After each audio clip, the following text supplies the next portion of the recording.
ఈ రోజు Ajanta English medium school 10వ తరగతి విద్యార్థులకు వీడ్కోలు సభ ఎంవీఎస్ కళ్యాణ మండపనందు నిర్వహించడం జరిగింది. ఈ సభకు ముఖ్య అతిథిగా మా గురువర్యులు రిటైర్డ్ హెడ్ మాస్టర్ మరియు ఉత్తమ ప్రధానోపాధ్యాయ రాష్ట్రపతి అవార్డు గ్రహీత శ్రీ దూర్జటి రాధాకృష్ణమూర్తి గారి దంపతులను ఘనంగా సన్మానించడం జరిగింది. తర్వాత రాధాకృష్ణమూర్తి గారు 10వ తరగతి పరీక్షలకు సంబంధించి సూచనలు అలాగే భవిష్యత్తు యొక్క ప్రణాళిక గురించి తెలియజేయడం జరిగింది. ఈ వీడ్కోలు సభలో గత సంవత్సరం మా స్కూల్లో 10వ తరగతిలో ఫస్ట్, సెకండ్ మరియు థర్డ్ ప్లేస్ వచ్చిన విద్యార్థులకు నగదు బహుమతి ఇచ్చి అభినందించడం జరిగింది. అదేవిధంగా గత వారం నిర్వహించిన స్పోర్ట్స్ లో గెలుపొందిన విద్యార్థులకు బహుమతులు ఇవ్వడం జరిగింది. ఈ కార్యక్రమానికి స్కూల్ కరెస్పాండెంట్ టి వెంకటేశ్వరరెడ్డి, ఉపాధ్యాయ బృందం 4వ తరగతి నుండి 10వ తరగతి వరకు విద్యార్థులు పాల్గొన్నారు.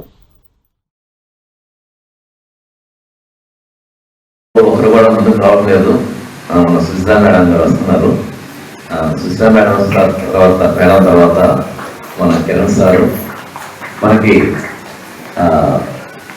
ఈ కొన్ని అంటే మీరు ఈరోజు పక్కన మా మేడం కూడా అంటుంది, పిల్లలు చాలా కామ్గా కూర్చుంటున్నారు. ఇదే రెస్పెక్ట్ వచ్చి మా గురువులు మన మండపం వదిలేదాకా ఈ రెస్పెక్ట్ ఇవ్వండి. తర్వాత మీకు డ్యాన్స్ కార్యక్రమాలు మీరు ఎంజాయ్ చేయండి. ఎందుకంటే మన ప్రవీణ్ సార్ చెప్పినట్టు ఏదో ఒక ముసలాయన వచ్చాడు, ఆయన యొక్క సార్ యొక్క మొత్తం సార్ యొక్క విజయాలన్నీ కూడా తర్వాత నేను మీకు వివరిస్తాను. ఒకసారి ఇప్పుడు కూడా జాగ్రత్తగా ప్రతి విజయాన్ని సారు ఎక్కడి నుంచి ఏ స్టేజ్కి ఎదిగాడనే విషయాన్ని మీకు అన్ని క్షుణ్ణంగా చెప్తాను. ఒకసారి ఇప్పుడు మనం సుజా మేడం మాట్లాడుతూ కూర్చో.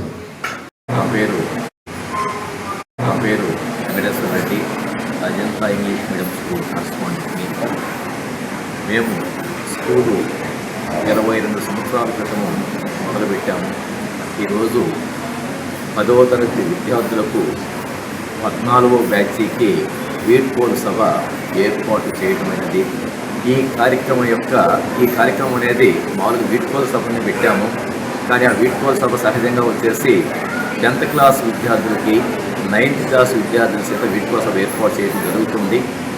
కానీ మా స్కూల్లో ఒక ప్రత్యేకత ఉంది. 10th క్లాస్ విద్యార్థులకు వీడ్కోలు సభ ఏర్పాటు చేసేటప్పుడు 4th క్లాస్ నుంచి 9th క్లాస్ వరకు అందరు పిల్లలను కూడా మేము పిలిచి వాళ్ళందరి ద్వారా ఈ వీడ్కోలు సభ ఏర్పాటు చేయడం జరుగుతుంది.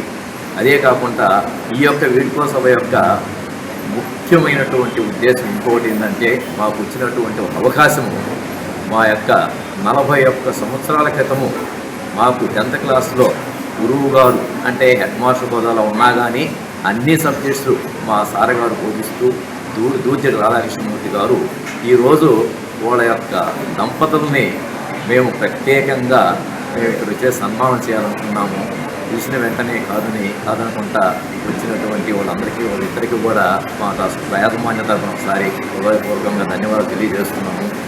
అదేవిధంగా సార్ గారు చెప్పారు, 10వ తరగతి విద్యార్థులు అంటే సుమారు 13 సంవత్సరాలు అంటే మా దగ్గర 35 మంది ఉన్నారు. అందులో దాదాపు 30 మంది పిల్లలు 13 సంవత్సరాలు మా దగ్గర ఇప్పుడు వరకు చదువుకున్నారు.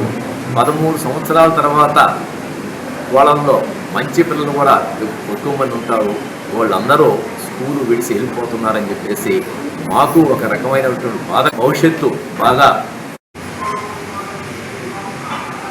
10th క్లాస్ పరీక్షలు రాసి మనము కాలేజీకి పోవాలి కనుక అందరం ఒకచోట ఉండడం చదవడం అనేది కుదరదు. అది కొంచెం బాధాకరమైన సన్నివేశం. సిన్సియర్గా డివోటెడ్గా ఉన్నారు. అందువల్లనే అంతంత పెద్ద టోటల్స్ వస్తున్నాయి. చాలా సంతోషించాలి. 19 to 28 ఏజ్ దాకా మీరు చాలా జాగ్రత్తగా ఉండాలా, మంచి స్నేహాలు చేయాలా, మంచి అలవాట్లు ఏర్పాటు చేసుకోవాలా. శీలేన శోభతే విద్య అన్నట్టు మీరు ఎంత చదివినా కూడా క్యారెక్టర్ అనేది చాలా ముఖ్యం. క్యారెక్టర్ బాగుండాలంటే మంచి స్నేహాలు ఉండాలా, మంచి స్నేహితులు ఉండాలా. ఈ సెల్ ఫోన్ల విషయం జాగ్రత్తగా ఉండాలా, వాటిని ఎక్కువగా ఉపయోగించుకోకూడదు. మంచి మార్కులు రాందే ఈ రోజుల్లో ఏం ఉపయోగం ఉండదు.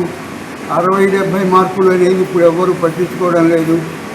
80లు 90లు అట్లా ఉన్నాయా లేదా అనేది చూస్తున్నారు. కాంపిటీషన్ ఎక్కువైపోయింది.